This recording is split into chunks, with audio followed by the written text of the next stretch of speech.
രാഹുലിനെതിരെ ആരോപണം വന്ന സമയത്ത് രാഹുലിനെ പിന്തുണച്ച ഒരാളുകൂടിയാണ് പിന്തുണച്ചു എന്ന് പറയുന്നത് വന്നൊരു ഹെഡിങ് മാത്രമാണ്. ഞാൻ പാലക്കാട് ഒരു ഫംഗ്ഷന് പോയപ്പോൾ ഞാൻ രാഹുലിന് പ്രചരണത്തിന് പോയിരുന്ന ഒരാളെന്നുള്ള നിലയിൽ എന്നോട് ചോദിച്ചു. അപ്പോൾ ഞാൻ പറഞ്ഞത് MLA സ്ഥാനം ഒരു കേസ് തെളിയുന്നത് വരെ, അന്ന് എന്നോട് ചോദ്യം ഉണ്ടാകുന്ന സമയത്ത് അദ്ദേഹത്തിനെതിരെ പരാതി ഇല്ല പോലീസിൽ.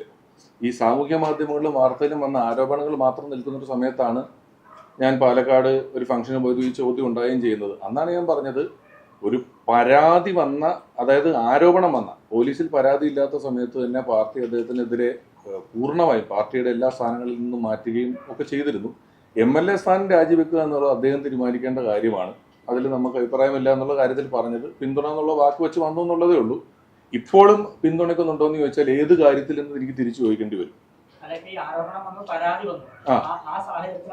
ആ സാഹചര്യത്തിൽ രാഹുൽ മാങ്കൂട്ടത്തിൽ എന്ന് പറയുന്ന വ്യക്തി, പാലക്കാട് ഇപ്പോഴത്തെ MLA, അദ്ദേഹത്തിനെതിരെ ആരോപണങ്ങൾ, പോലീസിലുള്ള പരാതികൾ, അദ്ദേഹത്തിനെതിരെ കേസുകൾ ഉണ്ടെങ്കിൽ അതുമായി ബന്ധപ്പെട്ട എല്ലാ വിവരങ്ങളും കോടതിയിൽ ഇരിക്കുകയാണ്.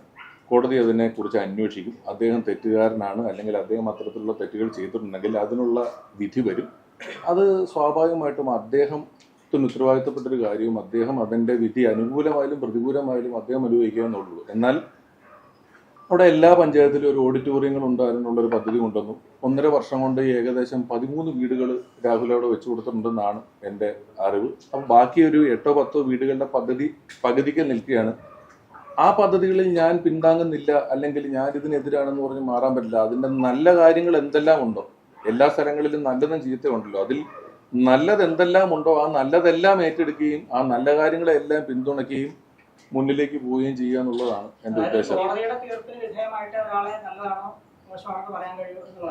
നമ്മളെ സംബന്ധിച്ച് നമുക്ക് അറിയില്ലല്ലോ ബാക്കി കാര്യങ്ങൾ. അല്ല, ഞാൻ നിങ്ങളെ പറ്റിയോ എന്നെ പറ്റിയോ നമ്മൾ കേൾക്കുന്ന ഓഡിയോ വെച്ചോ വാർത്തകളോ ഒക്കെ വെച്ചിട്ടുള്ള ഒരു കാര്യത്തിൽ കോടതിയിൽ എത്തിയൊരു കാര്യത്തിൽ പാർട്ടി പറഞ്ഞിട്ടുണ്ടല്ലോ അതിന്റെ കാര്യങ്ങൾ. ഞാൻ അവിടെ ഇപ്പോഴത്തെ MLA എന്നുള്ള സ്ഥാനത്തിൽ അദ്ദേഹത്തെ വിളിച്ചിരുന്നു. എന്നെയാണ് പാർട്ടി പറഞ്ഞിട്ടുള്ളത്, ഞാനാണ് വരുന്നതെന്ന് പറഞ്ഞിരുന്നു. പുറത്താക്കപ്പെട്ടിരിക്കുകയാണ് രാഹുൽ പാർട്ടിയുടെ. അതുകൊണ്ട് തന്നെ ഈ രാഹുലിനെ വിളിക്കേണ്ട ഒരു ബാധ്യത നമുക്കുണ്ട്. അദ്ദേഹം ഇപ്പോഴത്തെ MLA ആണ്. അവിടുത്തെ ഇപ്പോഴും ഇന്നലെ ഇലക്ഷൻ പ്രഖ്യാപിക്കുന്നത് വരെയും അവിടുത്തെ MLA ആണ്. അതിന്റെ ബാധ്യതയുടെ പ്രശ്നമല്ല, അദ്ദേഹമാണ് അവിടുത്തെ MLA. ഞാൻ പറഞ്ഞതുപോലെ ചില നല്ല കാര്യങ്ങൾ ചെയ്തു വെച്ചിട്ടുണ്ടെങ്കിൽ ആ നല്ല കാര്യങ്ങൾ ഏറ്റെടുക്കുകയും മുന്നിലേക്ക് പോവുകയും ചെയ്യേണ്ടതുണ്ടല്ലോ.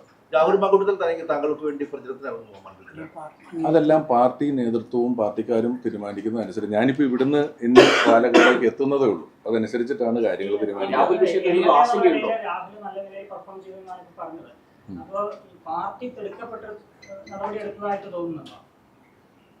ഇത്തരം ആരോപണങ്ങൾ വന്നാൽ തിടുക്കപ്പെട്ടോ ഇല്ലയോ എന്നുള്ള കാര്യം നമുക്ക് ഇതിനെക്കുറിച്ച് കൂടുതൽ അറിയുന്നത് നേതൃത്വത്തിനാണ്.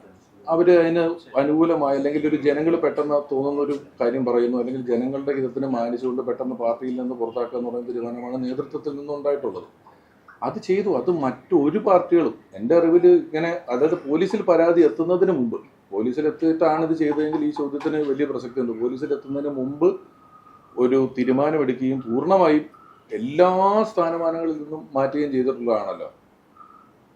ഇത് അദ്ദേഹവുമായി ബന്ധപ്പെട്ട കാര്യത്തിൽ ഇപ്പം അതായത് ഏതാണ്ട് 3ാമത്തെ ചോദ്യമായിട്ട് തന്നെ വന്നൊരു കാര്യമെന്നുള്ള നിലയിൽ ഇങ്ങനെ ഞാനത് കൺക്ലൂഡ് ചെയ്യുകയാണ്. അദ്ദേഹത്തിൻ്റെ മൊറാലിറ്റി, അല്ലെങ്കിൽ അദ്ദേഹത്തിൻ്റെ കാര്യങ്ങളിൽ കോടതിയിൽ പരിഗണനയിലിരിക്കുന്ന കാര്യങ്ങളുടെ വിധിയെക്കുറിച്ചുള്ള കാര്യങ്ങൾ അതെന്താണോ വരുന്നത് അത് അദ്ദേഹം അനുഭവിക്കുക. അദ്ദേഹം എന്തെങ്കിലും നല്ല കാര്യങ്ങൾ എന്തെങ്കിലുമല്ല ചെയ്തിട്ടുണ്ട്, വീടുൾപ്പെടെയുള്ള കാര്യങ്ങൾ ചെയ്തിട്ടുണ്ട്. അദ്ദേഹം ചെയ്ത നല്ല കാര്യങ്ങൾ അവിടെ നിന്ന് ഏറ്റെടുക്കുകയും അത് തുടർന്നു പോവുകയും എന്നാൽ കഴിയുന്ന ഇനി ചെയ്യാവുന്ന നല്ല കാര്യങ്ങൾ, എന്തെല്ലാം നല്ല കാര്യങ്ങൾ ആ മണ്ഡലത്തിന് വേണ്ടി ചെയ്യാൻ പറ്റുമോ ആ നല്ല കാര്യങ്ങളെല്ലാം ഞാൻ തുടരുക, പുതിയ കാര്യങ്ങൾ ആസൂത്രണം ചെയ്യുക, പുതിയ കാര്യങ്ങൾ ചെയ്യുക. അത് രാഹുൽ എന്നല്ല, ഷാഫി തുടങ്ങി വെച്ച കാലം തൊട്ടാണ് പറയുന്നത്. ഒരു 15 വർഷമായിട്ട് ഇതിന്റെ തുടർച്ചയാണല്ലോ അത്. ആ കാര്യങ്ങൾ ഏറ്റെടുക്കുകയും നടത്തുക എന്നുള്ളതായിരിക്കും എന്റെ ലക്ഷ്യം.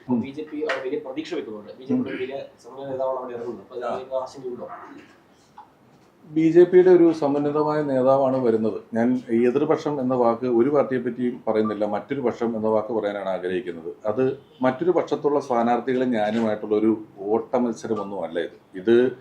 അവർ നിങ്ങളുടെ മുന്നിലേക്ക് വെക്കുന്ന ആശയം എന്താണ്, അവരുടെ ആശയധാര എന്താണ്, കോൺഗ്രസ് നിങ്ങളുടെ മുന്നിലേക്ക് വെക്കുന്ന ആശയം എന്താണ് എന്നുള്ള ഒരു ആശയങ്ങളുടെ പോരാട്ടമായിട്ടാണ് ഞാനിതിനെ കാണുന്നത്. അപ്പോൾ ആ പാലക്കാടുള്ള ഒരു മതനിരപേക്ഷ ജനാധിപത്യ ബോധ്യമുള്ള ആളുകൾ ഉറപ്പായിട്ടും അതിന് തന്നെ മുൻകൈ എടുത്തുകൊണ്ട്, പലപ്പോഴും നമ്മൾ സാമൂഹ്യ മാധ്യമങ്ങളിലൊക്കെ കാണുന്ന പോലെയൊന്നുമില്ല. നമ്മൾ മുറ്റത്തേക്ക് ഇറങ്ങി ഒരു 5 കിലോമീറ്റർ ഇടത്തോട്ടും വലത്തോട്ടും കടന്നാൽ എല്ലാവരും നമ്മുടെ സുഹൃത്തുക്കളും എല്ലാവരും നമുക്ക് പരിചയമുള്ളവരുമൊക്കെയാണ് എന്ന സാഹചര്യത്തിൽ അത്തരത്തിലൊരു നിലപാടായിരിക്കും ജനങ്ങൾ എടുക്കുകയെന്ന് ഞാൻ വിശ്വസിക്കുന്നു.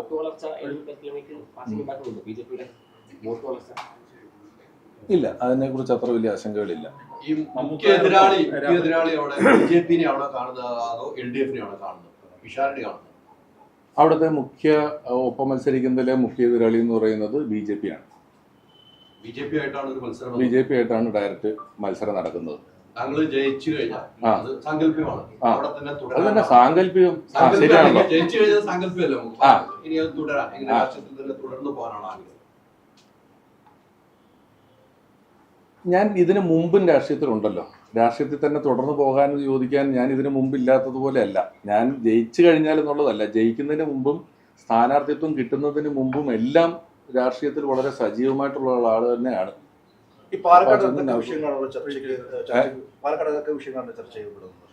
അല്ല, പാലക്കാട് ഞാൻ പറഞ്ഞല്ലോ, ഒന്ന് നമ്മൾ ജനങ്ങളുടെ ശാരീരികമായ ആരോഗ്യത്തിനും മാനസികമായ സന്തോഷത്തിനും വലിയ പ്രാധാന്യം കൊടുക്കുന്നുണ്ട്. വികസനം എന്ന് പറയുന്നത് നമ്മൾ എല്ലാ പാർട്ടികളും എല്ലാ കാലത്തും പറയുകയും നമ്മുടെ ഒരു കർത്തവ്യമായിട്ടുള്ളൊരു കാര്യവുമാണ്. ഞാൻ പലപ്പോഴും ആലോചിക്കുന്നൊരു കാര്യം, നമ്മുടെ ഇവിടെ ഇപ്പോൾ ഒരു നല്ല വികസനം, നമ്മൾക്ക് കടൽ തീരം മുഴുവൻ നല്ല ബെഞ്ചൊക്കെ ഒരുക്കി കല്ലിട്ടു, നമ്മൾ ചെന്ന് അവിടെ ഇരിക്കുന്ന സമയത്ത് മകൻ അമ്മയെ കൊന്നു കുഴിച്ചിട്ടു എന്നുള്ള വാർത്ത കേട്ടിട്ടും അമ്മായിയമ്മ മരുമോളെ വെട്ടിക്കൊന്നു എന്നുള്ള വാർത്ത കേട്ടിട്ടും ഒക്കെയാണ് അവിടെ ഇരിക്കുന്നതെങ്കിൽ നമുക്കൊരു സന്തോഷത്തിൻ്റെ പ്രശ്നമുണ്ട്. മനുഷ്യനാണല്ലോ മാനദണ്ഡം.